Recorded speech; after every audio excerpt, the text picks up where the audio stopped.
So today I thought I'd talk about the process to reaching financial independence, retire early. That's the FIRE thing.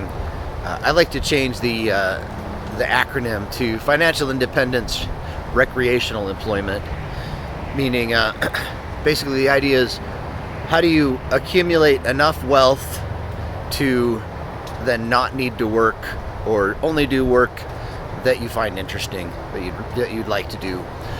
And so the basic way to reach financial independence it's pretty simple. You got to earn more, you got to save more. So it's not a secret. It's not difficult. A difficult concept is just difficult to achieve.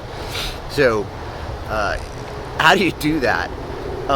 I was listening to something yesterday, a podcast, and it was kind of fun. They were talking about the samurai method, which sounds kind of cool. And the samurai method is to put routines in your life to the point where you're always ready as a samurai warrior. So you get up early, you eat good food, you exercise daily, stay calm, keep your mind sharp, and your blades sharp. And that's the samurai method. So you can apply that method to your finances as well. And I realized, I kind of look back over the past decade, and that is something that I did without realizing it was the samurai method.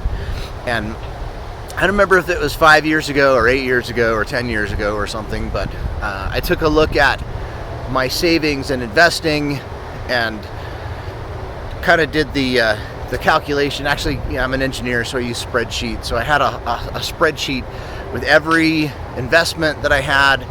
I knew my net worth, listed everything, and like, all right, I have to get to $1 million, and eventually I think you need $2 million. How do you get to that point?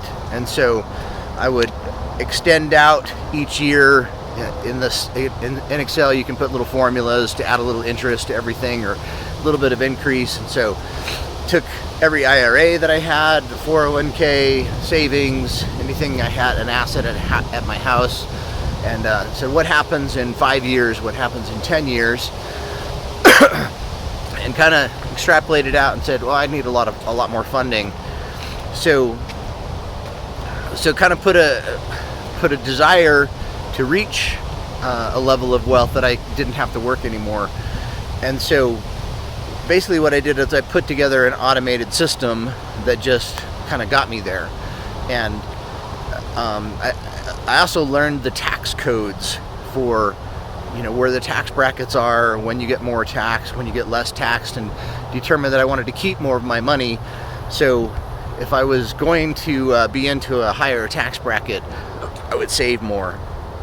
And so I kind of set up a system that mainly, put me on autopilot. I would always rebalance at the beginning of the year. I'd look at the taxes that I paid in the previous year, and if I kind of went over some limit or under a limit, I would adjust accordingly. But I used my work 401k system quite extensively, and so I would always elect to put the most into an HSA as possible. So that automatically came out of the paycheck every couple weeks. And then I would also save into the 401k system. And some years, if I had extra expenses that were coming from a business, I would ramp down my savings into 401k, watching the tax brackets. And other years, if I knew income was coming in, I would ramp up my saving into the 401k. And there were several years where I would max out my total ability to be able to save into that 401k. And so just every couple weeks, it would come out of your paycheck. I never saw the funding. It was just an automatic way to set up a routine that just saved. Now I did have to go in and pick what investment to put these funds into. So that's something I did. But you do that, at a minimal time, but just kind of an automated system that goes in and saves for you. And like I said, I looked at those tax brackets, and so for any funding that put me in a higher bracket, I would save more pre-tax in the 401k system to keep me out of that higher tax bracket. But then the check just automatically, whatever's left over would get deposited into my brokerage account, which I also used as a bank. So predominantly I was just living out of a Fidelity brokerage account, and it just automatically happened. Your check just gets deposited there. My credit card existed through there. I kind of kept an eye on it. I never really had a set spending budget, but I just tended to spend less than I made. And so if I was in a higher tax bracket, I would put more into the 401k. If I was in a lower tax bracket, the money would just go into a brokerage account. And I kind of knew what my salary was.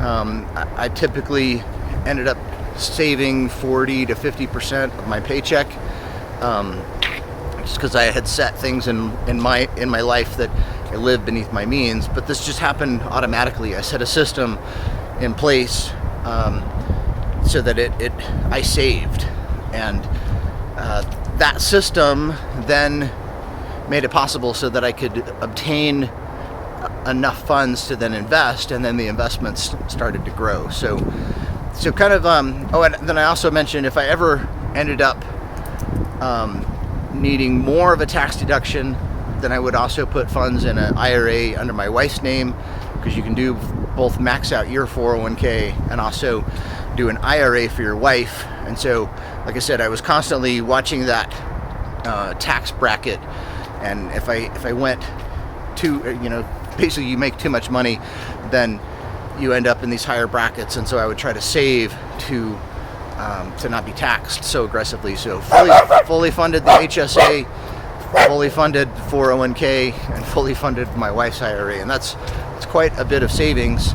But as my salary went up, we had the funds to be able to do that. And then a lot of my leftover income just ended up in my brokerage account, which then I would also invest. I always kept an eye on how much cash I thought I need. We definitely had emergency funds, but that system worked really well for me. So slowly, over the 5 years or the 10 years time that I kind of extrapolated and put this in place, the wealth gradually grew till the point where I believe I've just reached financial independence at this point. I am still working this year, but I'm getting really close to the point where, hey, what kind of work do I want to do?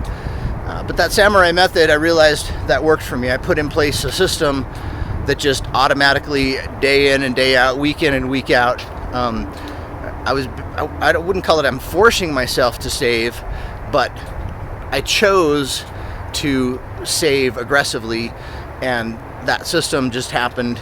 Automatically I would invest, save the money, and then slowly over time it would grow. So I guess the takeaway from the video is, take a look at your own strategies or your own lifestyle. Figure out a systematic method to invest, so that it just kind of forces you to, not forces you, but you make the choice to automatically just save and invest. Figure out how to do both of those, because you're trying to reach a goal. For the samurai, it was, honor, protect family, protect the leader. I don't know exactly what the samurai goal was, but their day-to-day actions help solidify their ability to act when the time was necessary.